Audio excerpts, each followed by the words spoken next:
Good morning, everyone. Please take your seats.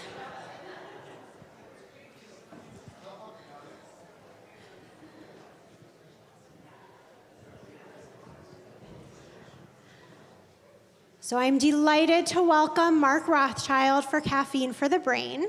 Mark has been a member of Sukkot Shalom with his wife Trish and his family for over 25 years. He is one of our favorite speakers at Caffeine for the Brain. Last year he made me say that. This year I'm saying it of my own free will. Mark is the founder of Right at School, which provides before and after school programs for more than 60,000 students in 18 states every day, right in their own schools. Mark is an ordained rabbi, co-founder of the Chicago Giving Circle, and a personal essayist at Kveller.com. Please join me in welcoming Mark.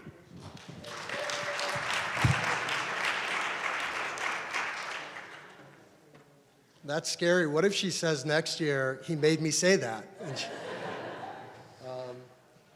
So good morning. Today, we're going to have a conversation about Jewish identity. Some of us here were born Jewish. Others came to Judaism later in life. And others just like hanging around with Jews and sometimes marrying them. Regardless of what brought you here, I want to explore what shapes our Jewish identity and how does our Jewish identity shape us. Now, Judaism is a faith and a culture of thousands of years, not thousands of minutes. But it's hard to avoid the news. Some of us come here because we don't really want to talk about the news, but I'm going to touch on it for a little bit because in its connection to Jewish identity. Yesterday, the US and Israel launched a massive and ongoing series of strikes on Iran, aiming not only to destroy the Islamic Republic's military capabilities, but to overthrow the regime itself. There may or may not be a compelling case against this repressive regime, and there's plenty to debate about the role of Congress, the American people, and our allies. But that's not exactly our focus this morning. Regardless of the length of this war or its outcomes, it's highly unlikely that Americans' views on Israel will be positively impacted by what's going on. In her column yesterday, Michelle Goldberg wrote that it's been obvious for some time that Americans are souring on Israel. But a Gallup poll that came out on Friday marks a turning point. For the first time in the poll's 25-year history, it found that more Americans sympathize with Palestinians than Israelis. Among adults 35 and younger, support for Israel has fallen to a record low of 23%. The blowback from Israel's recent war, coupled with this new attack, will likely grow worse. Conspiracy theories about Israel manipulating America into another Middle East conflict are bound to grow and already are. Goldberg wrote, Friday's Gallup poll marks a low point in American sentiments towards Israel, but it might have further to fall. I say all this because for the first time in our lives, our children may be growing up in a world in which many deem Israel to be a pariah state. And this may impact their connection to feeling Jewish. Their identity at being Jewish is also at stake. So what do we do about that? For those of us raising Jewish children, we want them to feel pride in their Jewish identity, to know the joy that we know about being Jewish. So how do we do this? I can't answer that in completion in 49 minutes, but I do want to discuss how our Jewish identities are built, to learn from each other about what makes us feel Jewish, and to tie Jewish identity to 3 lines of thought. The first is I want to connect Jewish identity formation, and Passover, because it's coming up in a month. You got your matzah yet? It's on sale. Don't be last minute. Then you have to get the expensive Israel one that's like $40. So I want to talk about that. I want to talk about the role of anti-Semitism and Jewish identity. And the last, I want to talk about the growing Jewish service movement, which is actually helping young adults, 20 to 35, start identifying with Judaism in new and creative ways. But first, I'd like to read an excerpt from a story I published a few weeks ago on accidental wisdom, my Substack. How many of you are subscribers? Wow, that's awesome. Okay, the rest of you, take out your phones. I've been coming here for 20, 25 years, and there's always someone's plugging something. I've never had something to plug. So, accidentalwisdom.com, it's free, you can subscribe, you get new essays every 2 weeks. I'll give you a reminder later, but if you're bored right now, Accidental Wisdom. So I've shortened this story here for reading. You can read the whole thing. You know where. It's called A Few Miles from Dachau. I was famished when my train from Brussels pulled into the Munich station, so I went straight to the outdoor food kiosk. I ordered a beer and a steaming Leberkäse sandwich, which in German translates as liver cheese, even though it doesn't contain either, which should have been my first clue about this trip. Starting my post-college trip in Germany was not a deliberate choice. While my Jewish father grew up there and his family was expelled by the Nazis, I chose Munich because I found a cheap flight. My connection to Germany, or Judaism for that matter, felt immaterial. At 21, I believed identity was a lifestyle choice. You could lean into it or set it aside. Quite accidentally, I was offered a job as an au pair in a small town called Grubenzell, a little village north of Munich that turned out to be a short bike ride away from the Dachau concentration camp. That information would not have meant a thing to me before my time abroad, but it changed the context of my life. I moved into the basement of the Keller family. Dietmar was the father who I drank beer with most nights. Sabine was the mother who told me privately that she slept in a spare bedroom down the hall from her husband, a subtext I didn't catch at the time. Manfred was the 13-year-old son who had no interest in learning English, which was supposedly my job. There was also a 17-year-old daughter, but you'll have to subscribe to the Substack to find out what happened about that. My mother will be watching the video of this. A few months into my stay, I rode the family bicycle to the nearby Dachau concentration camp. I figured my parents would want me to see it. I wasn't particularly interested in my Jewish background. If anything, I was embarrassed by it. Like a lot of kids, I wanted parents who seemed normal and impressive. My non-Jewish friends had cool parents who drank cocktails and belonged to country clubs. My parents had accents and belonged to a synagogue. Judaism was dowdy and uptight, and I was neither. I got lost the first time I tried to visit the camp and ended up at a fun street fair with musicians, crafts, and food. I bought a cup of hot blue wine and laughed at one of the street performers who had a trained mouse run up and down his arms. Feeling buzzed from the sweet wine and feeling bad for having a good time instead of going to the camp, I asked an older woman next to me in German if she could tell me how to get to Dachau. A bit drunk herself, she put her arm around me and said, "Sweetie, you're in Dachau now." The music kept playing. Someone was laughing in the distance. It all sounded suddenly obscene. I hadn't realized that Dachau was the name of a town, not just the concentration camp. And I couldn't believe I was drinking and laughing in a city that killed so many innocent people. I threw away my wine and walked to my bike, dizzy and ashamed. What the hell was I doing? My father was a Holocaust survivor, for God's sakes. I rode to the concentration camp, and seeing no bike racks, I chained my bike against the camp's rusted barbed wire fence. So many prisoners saw this as a place to be electrocuted and killed. I saw it as a convenient place to lock up my bike. I went to the camp every week or two after that. It made me wonder what the Kellers knew and what they had decided not to know, and whether that kind of not knowing was something you practiced or inherited. And it made me wonder how that knowledge shaped the way people felt about me in my quaint little town of Grubenzel. Did they wish I didn't exist?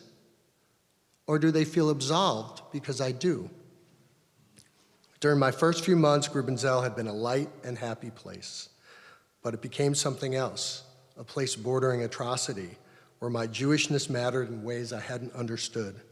I haven't given Judaism much thought over the past decade, but now it's raised its hand and said, what about me? Some questions don't care how old you are. They wait patiently in the background, sometimes just a few miles away, until you're close enough to hear them. I didn't answer the question right away, but that winter in Grubenzel was the first time I understood that identity isn't something we always get to choose. Sometimes it waits for us, and then it chooses us. Okay. Thank you. So that's the feeling I want to explore today. The moment that Jewish identity raises its hand for us and chooses us. And what do we do with that? So we're on the same page because we're going to open it up for conversation throughout the rest of this. I want to just be on the same page of what I mean by Jewish identity, because it has more or less three interconnected parts. The first is Jewish peoplehood, which is our stories, writing, histories, our collective experiences, whether we were born to it, adopted it, or whatever, wherever we came to it. The second part is the Jewish religion, our observance of spiritual or ritual tenets of Judaism, Torah, Talmud, synagogue. And the third is Jewish culture, our celebration of traditions and holidays, the foods we eat, the language, the way we show up in the world. So any of those or all of those combine to form what people call Jewish identity. And so to open it up to start with, when you hear the word Jewish identity, what's the first thing that comes in mind for you personally? A person, a place, a ritual, food? It's always hard to be the first, but you'll all be talking so much within 15 minutes, I'm not worried about it. Yes? Shared history, that's part of it. Someone else?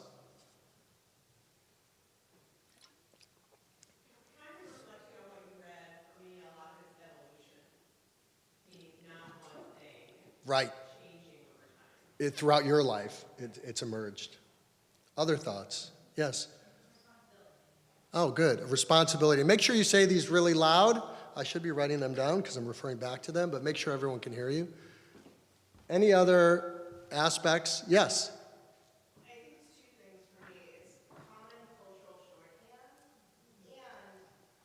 and a disconnection with a piece of people that also identify as Jewish. Okay, thank you. To summarize it, a connection to people who feel, say it again. Common cultural shorthand with some and disconnection with others. Okay, right. Thank you, yes. Yeah, I think of it as it's a religion that is also in ways tied to being a race of people. Right, thank you. Any others at this moment? Back there, yes, please. I think of ancestry and the customs and rituals that I take part in, that my ancestors also took part in, specifically like things like my mom teaching me the Shema at nighttime before I went to bed, Right. or lighting Shabbat candles with the women of my household. Right, throughout time in your own personal life and probably before. Have any of you had a moment in which Jewish identity raised its hand for you, like it did for me in Grubenzel or in Dachau, to be specific, where it hit you? Yes? One of my first most Jewish memories is being in Sunday school as a young teenager. I must have been 13 or 14, and a Holocaust survivor came to our synagogue and spoke. And I can remember what she talked about, her own survival story, what she did to save herself and her little sister. And it was just burned in my brain in this way that really brought the responsibility of being Jewish home to me in a way that, even though I knew I was agnostic and not sure what I thought about God at that age, Right. being Jewish was ultimately important to me in my life. Thank you. How many of you, when you were young, met a Holocaust survivor? So that's pretty much 90% of you. And our kids won't have that same opportunity, which is obviously allowing social media to say all sorts of things. Fortunately, we do have Holocaust museums across the country. You've been to the one in Skokie. Have you seen the holograms there with the, it's very powerful. We can thank Shoshana in part for that, who was active in making that happen. It's not the same, but it's darn close and important. Other times where Judaism raised its hand, come on, you never met a cute Jewish person who you wanted to, sorry, now Trish, were you gonna say that? It wasn't that? Oh. That's my wife, in case you don't know. Sorry. I assumed I had, no. Yeah, sure. So I was raised Christian and met the first Jewish person in my life when I went to college. She was my roommate. And then met a second one that I married. But I didn't, when I felt really Jewish was after, 10 years of us being together. I was on the train coming home from work early because it was Passover and we were preparing for Seder, and the person on the train, because it was kind of empty train, was like, oh, are you Jewish or something? We were talking, and I was like, yeah, I am. And it was just like in my heart, like, of course I am. And it wasn't because I converted or anything like that. I mean, I did ultimately, but it was just more like, this is the life I live. Thank you. Any other moments? Rabbi, I feel terrible that you volunteered to be this MC. Thank you. My parents were immigrants from Russia, and they weren't allowed to really practice Judaism in public. And we always celebrated the holidays by the foods. We would have dinner, you know, the soup and the knedlach and the whole business.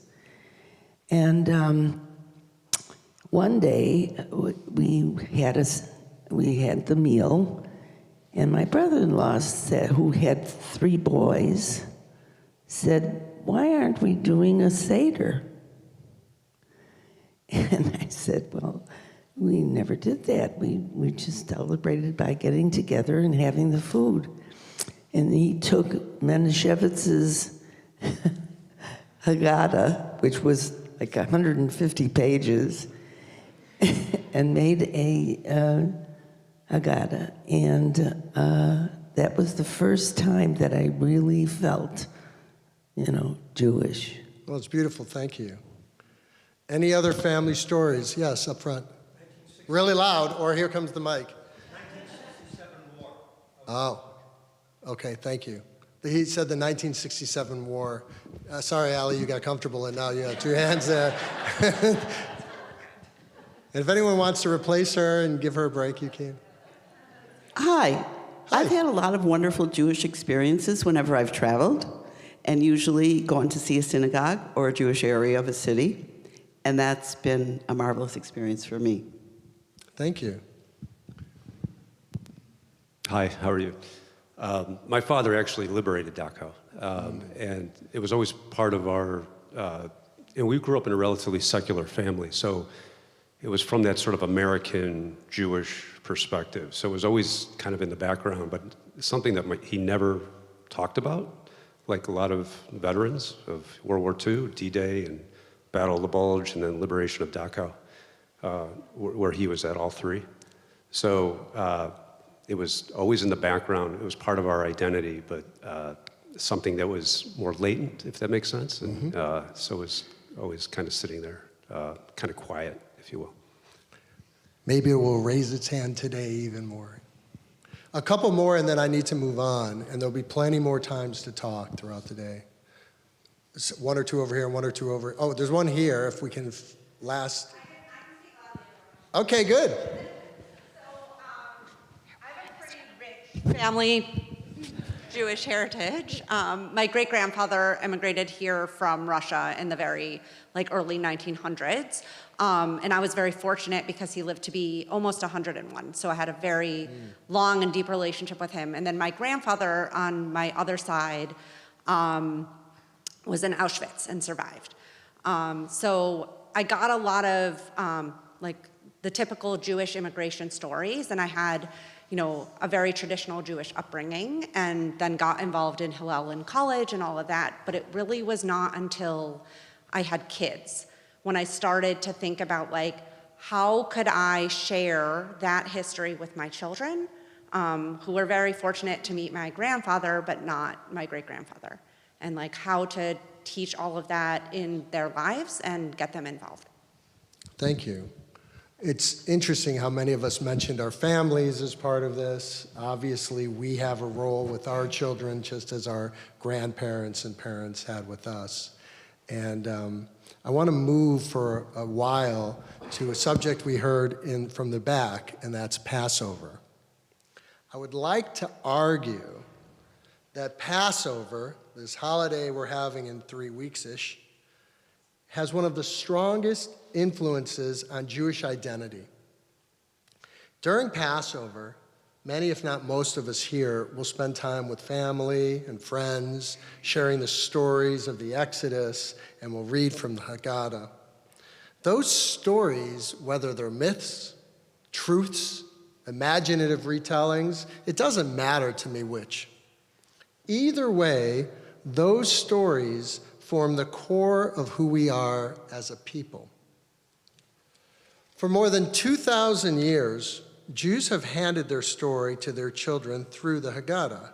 The word Haggadah translates to tell, or to explain. Most people in the world, their identities are held together by a place, or a language, or a shared culture. Throughout history, Jews have been scattered across continents, speaking different languages, and living very different lives. What held us together was a story, the Pesach story, told in roughly the same way on the same night for 100 generations. The Haggadah isn't just the story of a people. Jews became the people of that story. The Torah does something really interesting with the story. We read in Exodus, in Parshat Bo, if you're taking notes. No one's taking notes, I'll carry on. We read that when Moses was on the brink of the Exodus, and he gathered the people together. He doesn't talk about any of the things that we would probably talk about. He doesn't talk about freedom, or we're going to get to the land of milk and honey, or we're going to have a really rough go of it. Instead, as Rabbi Jonathan Sachs reminds us, he talks about the duty of telling the story of what is about to happen. Vayaka ki yish acha v'ncha macher. When in the time to come, a child of yours asks you, what does this mean? You shall reply, it was with a mighty hand that God brought us out of Egypt, the house of bondage. Moses tells people 3 times that they all need to tell their children about what happens before it happened. The Exodus is the foundational narrative of Jewish identity, transforming a group of slaves into a nation, and has shaped Jewish identity by fostering a collective consciousness, a commitment to social justice, and an annual commemoration that we do year after year after year. Many or most of us have watched our children at the Seder, or remember ourselves as children at the Seder. There could be squirming and wrestling under the table. Or Trish, was that just our boys who wrestled under the table? But there's also pride and joy and smiles and laughter and memory creation. Last year, our 21-year-old daughter and her friend were happened to be the two youngest at the table, and they recited with laughter, irony, pride, joy, the Manishtana. It was incredible. I was so moved. Famously, when the Dalai Lama realized that the exile of his people would extend beyond a single generation, he invited those who he thought were the experts on maintaining Jews in exile, culture in exile. He asked Jews for help. What did the Jewish delegation offer as their best method? The Seder. The delegation understood what Jews have instinctively known for millennia. The Passover is an essential ingredient to Jewish identity and a key to Jewish survival. How many of you are going to do something for Passover this year? I want to see unanimity. Okay, that's a lot of pressure. Okay. So thoughts, questions, comments about the role of Passover in Jewish identity?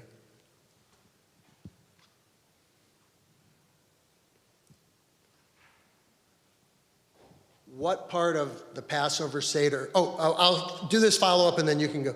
What part of the Passover Seder feels most meaningful or memorable to you? And did you you wanted to talk first about something else, and that's fine? No, I just wanted to say that it's kind of difficult with my generation of children to, encourage them to enjoy the Passover Seder. So I looked around, and I found a 10-pager. And all the important things are in there. Some of the things that should be in there I know about, but I just let go. But everybody loves the Seder. The 4 questions are, they fight for who's younger. Yeah. And the younger ones are able to read a little Hebrew, so they do a little Hebrew. And you're right, Passover is a very important holiday. Thank you. Yeah, keeping it short is always better. One thing that I feel very conflicted about with Pesach, and Purim as well, actually, is the extent to which Jewish identity is often linked to the victimhood, issue of us, being put in a terrible situation and then overcoming it. And Purim, more than Pesach, is also about, well, then we become powerful and then we do terrible things. And that also ties into the current moment and all the challenges of identity as a Jew right now. So I think you're right. It is very core to how we view ourselves, and I think that's sometimes very very challenging because it puts us in this perpetual feeling, for totally justifiable reasons, of being at risk. 100%. Let me address that for a minute. All your comments are important, but I want to address this one. I couldn't agree more. And so a few thoughts. One, we're going to talk about victimhood in the anti-Semitism part, so I'll skip that for now, but you're right. It does have that, not as much as Purim, but it does. It is very difficult, particularly for if you have teens and kids in their 20s, especially, this connection to next year in the land of Israel and all these words.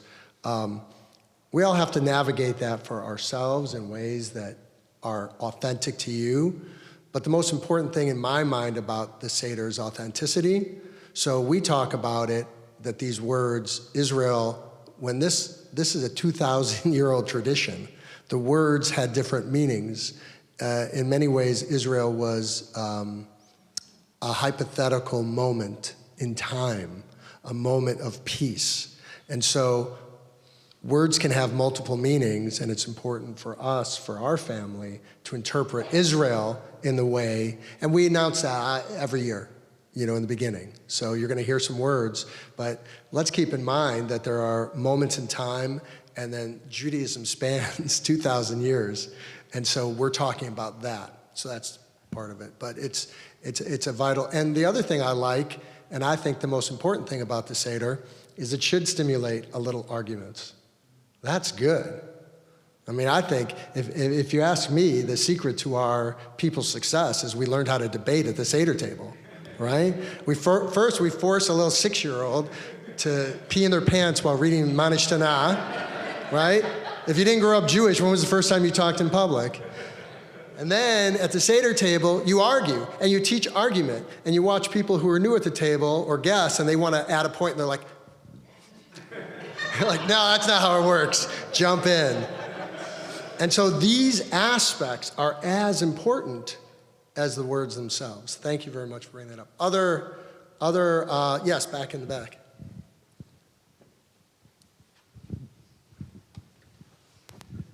I think it's really interesting what you said about Israel and how it may be interpreted in different ways in the Seder.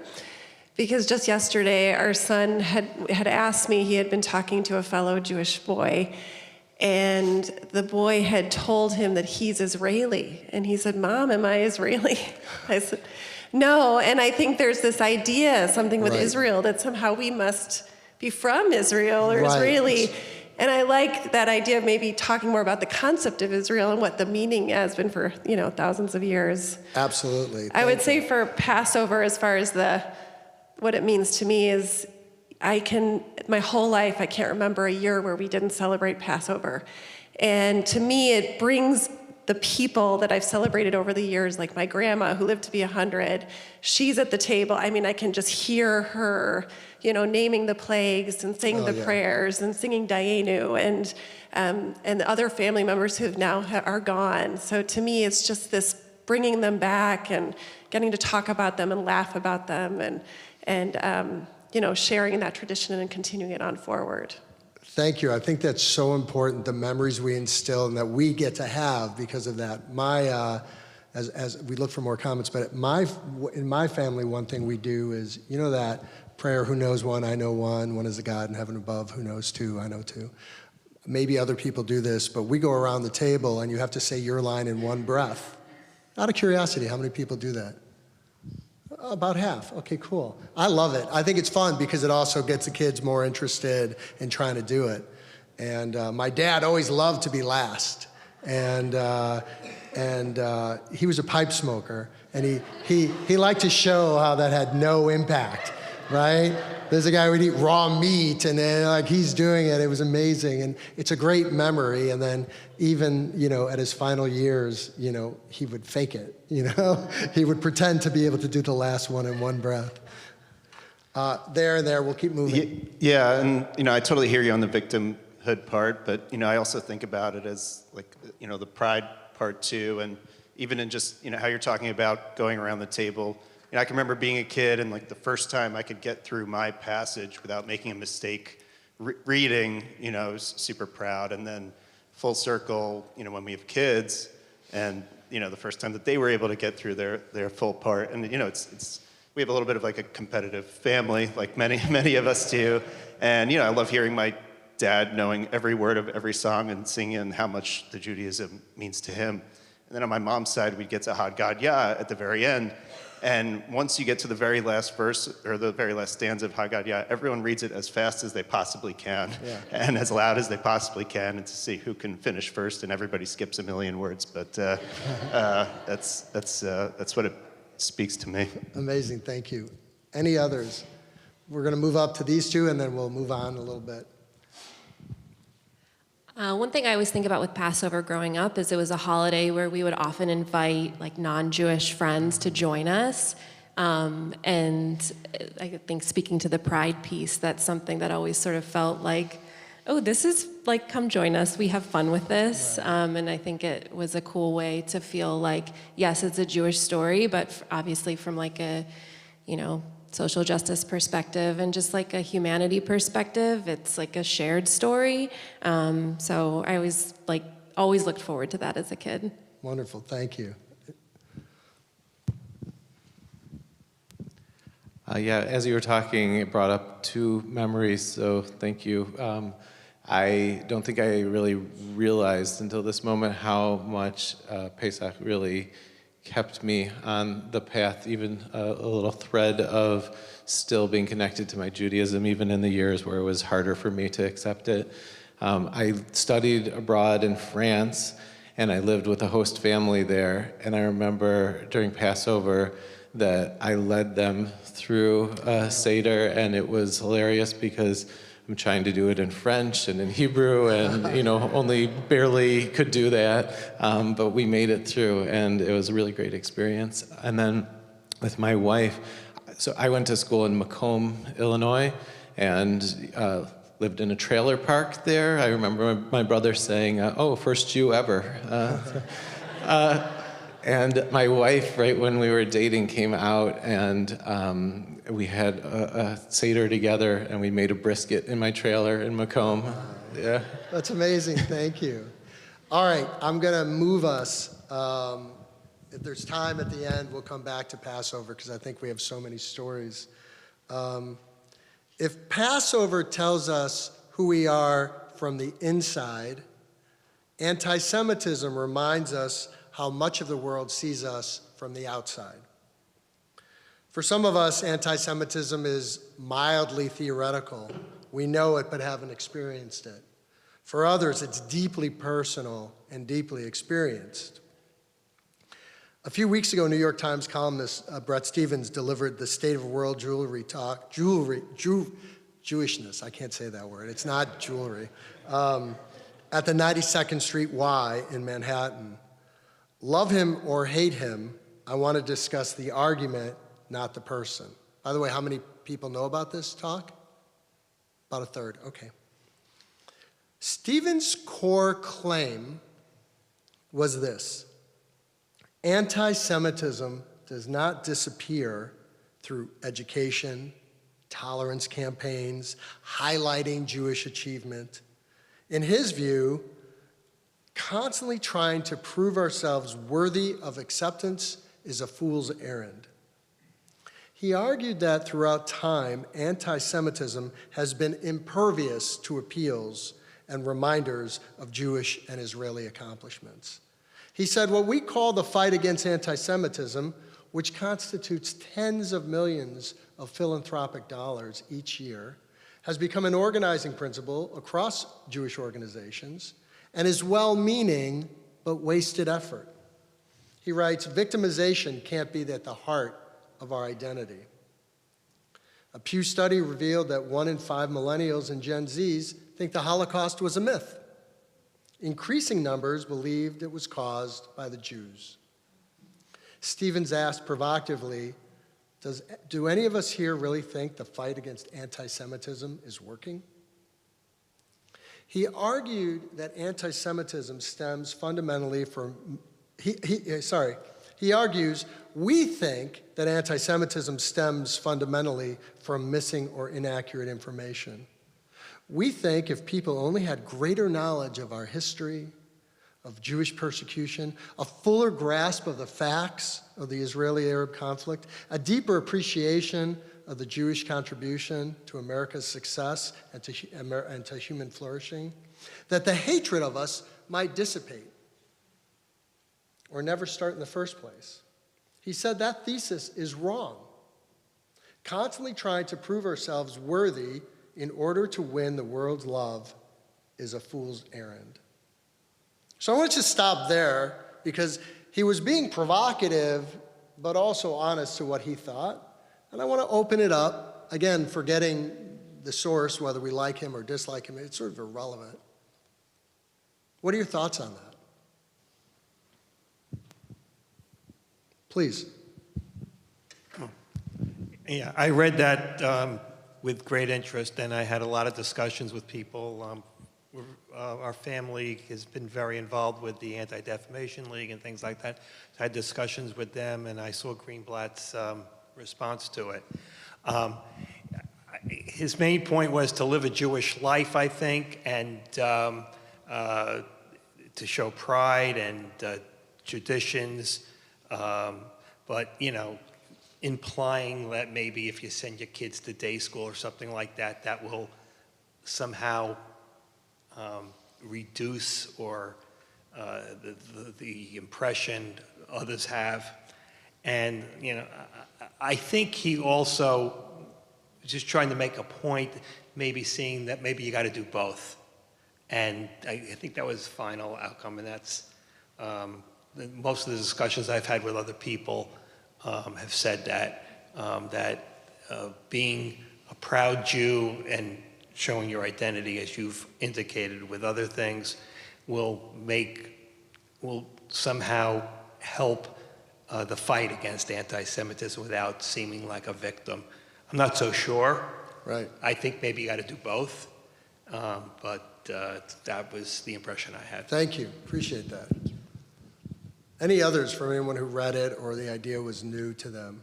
Over here. As a person who is not Jewish, but in the Jewish community, I see this as Jews. This is another example of Jews being a canary in a coal mine, because to me, this is an American issue as well. I think that you see that Americans need to be proud of themselves. We have become a very critical society, and there's a lot to be proud of as Americans and Jews. And I think, to me, that article spoke about being willing to be proud of who you are, even if you're not perfect. Absolutely. And to both of those comments, and we'll come back over there, Stevens did argue not that we should just give up and do nothing, but to show our pride, to send our kids to synagogue, to be involved with Jewish philanthropy, to get involved with Jewish organizations. His argument was, but enough with the anti-Semitism already. We need to be out there and be proud, show ourselves, give our children pride, and not rely too much on the victimization narrative. In the back, please.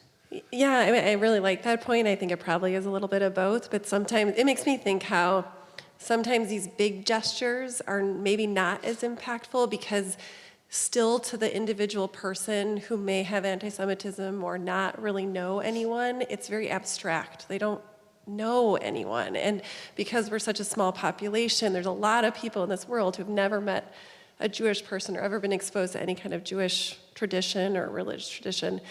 When I did a rotation in medical school in Vienna, and I was in a plastic surgery rotation. We were actually in the OR, and this was just, I will never forget this moment. I was with a surgeon who was Jewish, and which I didn't know at the time, but he was asking me all sorts. He was actually the kindest surgeon that I met in Vienna, and he was asking me all sorts of things about being a medical student in medicine in the U.S., anywhere from the lifestyle to the training to the salary.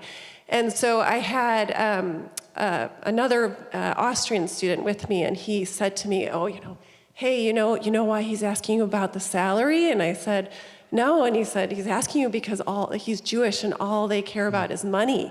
And I remember looking at him because I'd never come across anything like this, and I said, "Well, I'm Jewish and I don't just care about money." And I kind of really caught him off guard. And we became actually, friendly and everything. And I'm hoping that just on that individual level was able to show someone that that's just not what it's about. Right, thank you. Just as a quick vulnerability thing, and we'll go right. As I've been noticing anti-Semitism increase, often masked as anti-Israel. There is a difference, but they do. This is very small, but I really wanted to have my first piece of Judaica that I would wear, so I bought a Star of David. I got purchased for me a Star of David, but I wear it inside, and I like seeing it. I like seeing it every day when I get ready in the morning, but I don't, I haven't worn a lot of jewelry in my life, and B, it's just not the kind of thing I would do. But yesterday, after the bombing, and I was just kind of nervous. I was at Lifetime Fitness downtown, and for the first time I wore it out. I just felt that need. It was weird. It's back in, because I don't want you guys to, see it. but there was this moment, I just felt like, I don't know what you're thinking right now, but here's a Jew lifting, so. Back there was a... I just wanted to reflect on what you're saying about the article. It seemed like there's some logical fallacy where we agree that there's an increase in anti-Semitism at the same time as there is a sense of the erasure of some of the history of oppression. So it feels like there is some benefit in reminding folks of what happened and keeping that history alive. At the same time, I think there's, as we talk about the Anti-Defamation League and other efforts like those, there's a psychological piece where I think folks want to be part of groups. And so to broadcast to the world that, everybody's against Jews essentially has the impact of saying, well, there's a lot of people who don't like Jews, why don't you join? And so I think there's something that has a counterintuitive effect of trying to tell people not to be anti-Semitic. Right, thank you. Any other, we've got 2 more here and then 3 more here and then we'll move. I think to follow up on that point very briefly, I agree with the logical fallacy of it, because a big part of the support of these younger generations for, whether it be trans rights or Palestinian people during this war, is about victimhood. And so in some ways it is, this is going to sound crasser than I mean it, but a successful strategy to highlight the victimhood of certain people with those younger generations. So to argue in our case of the Jewish people that it is the wrong strategy, I don't know. It's a bit of both, I suppose. Thank you. Hi. I work in education, and we always are looking for books because so many African American students really dislike that the only thing Americans know about African Americans is that they were slaves.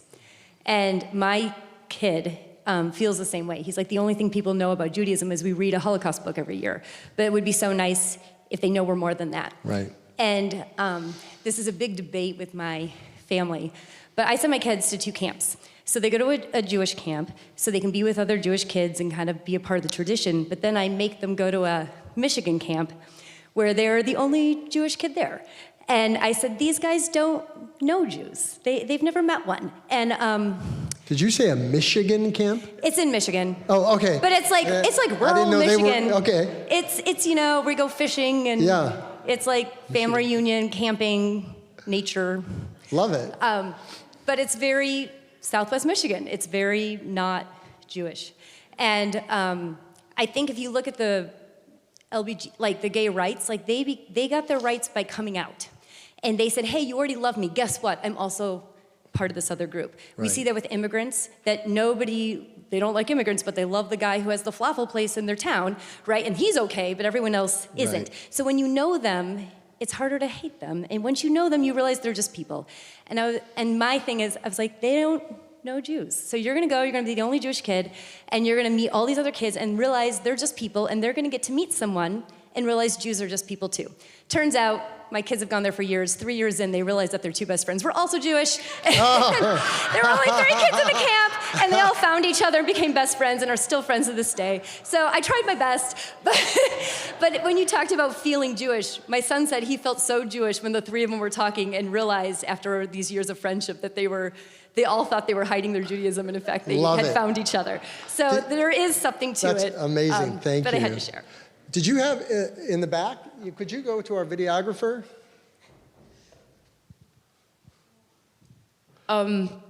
So I think it's an interesting combination of knowing the history and having it be present, and then just being openly Jewish. At my school, they're reading Macbeth, Shakespeare, and the word Jew. My teacher said, we can't say that word. They said it's not appropriate, because it said like the liver of a blasphemous Jew. And she didn't want to offend anyone or make anyone uncomfortable and make the learning for the rest of their experience uncomfortable, is what she said. But I think knowing the past, how they thought of us in the past, what they think of it now, but just acknowledging it and then also being proud of it. And by not even saying the word Jew, how can you want to be Jewish and say that you are a Jew? So, yeah. Thank you. That's super interesting. We have 2 more in the middle, and then I'm going to move to a new section because we have 10 minutes and 45 minutes of material. I feel like I struggle with this question on the daily. I was asked about 6 months ago to help one of the parts of my organization with anti-Semitism training because they were having a big problem. And so I've done some work and some thinking about this. And I'm constantly going back and forth between the fact that I think that our world has gotten very inculcated with identity focus, and that much of the identity-focused, quote-unquote, bias training is problematic.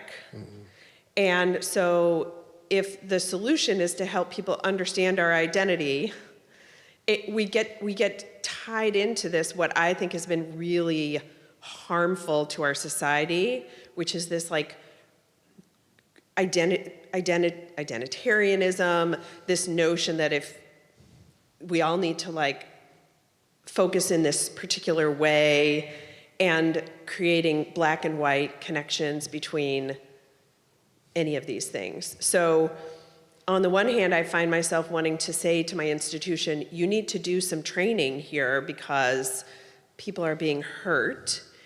And on the other hand, I want to say the training is a really bad idea. It causes more problems for any particular group, and I think it's been highly harmful. Thank you. Very complicated. One last one, and then I want to move on. One other thought about how to think about our challenges, for example, in the United States today with anti-Semitism, is that when people are poor or economically, feeling, threatened, that's the environment in which, Jews have the hardest time. When there's, regression in terms of political, freedoms, like that's when Jews are having the hardest time.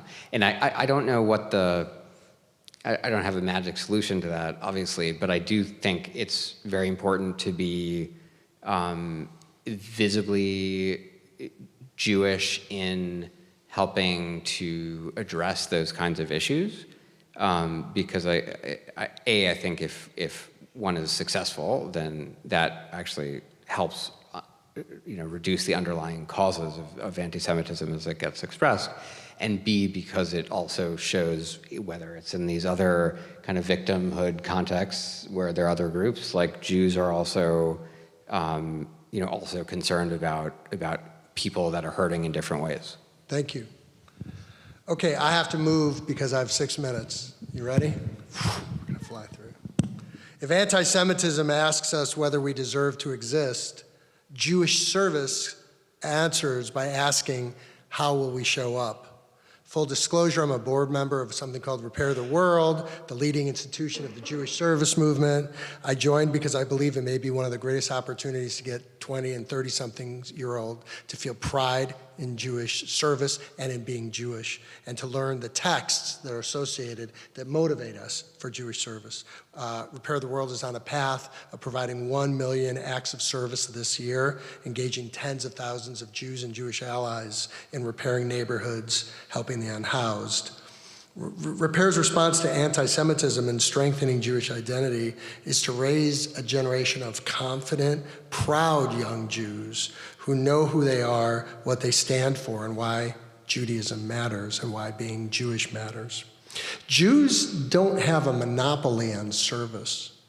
Every faith tradition values helping others.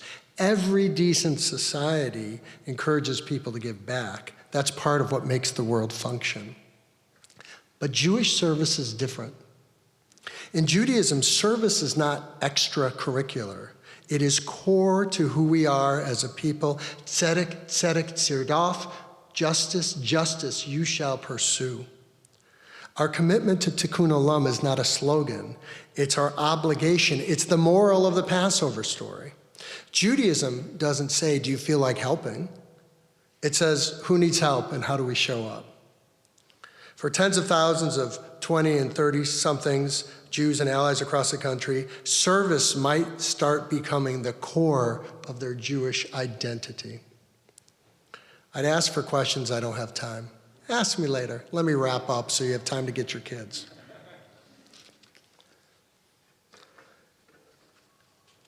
It's not always clear what makes our Jewish identity raise its hand. Sometimes Jewish identity comes as a response from anti-Semitism. Sometimes it comes from liturgy, holiday, parents, food. Sometimes from acts of service. Sometimes it comes from meeting the right person or being together at places like this. And circling back to Passover, sometimes it comes from telling our stories. Once a year, we sit down with friends and family and we say, this is our story.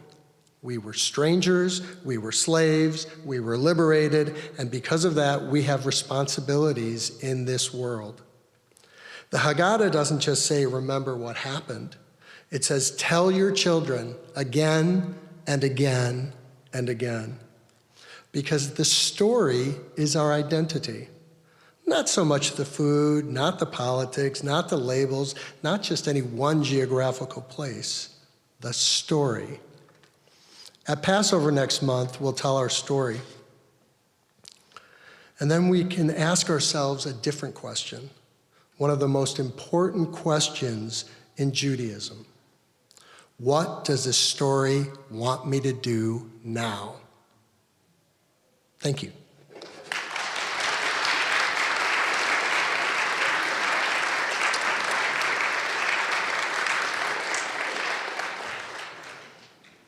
Go home.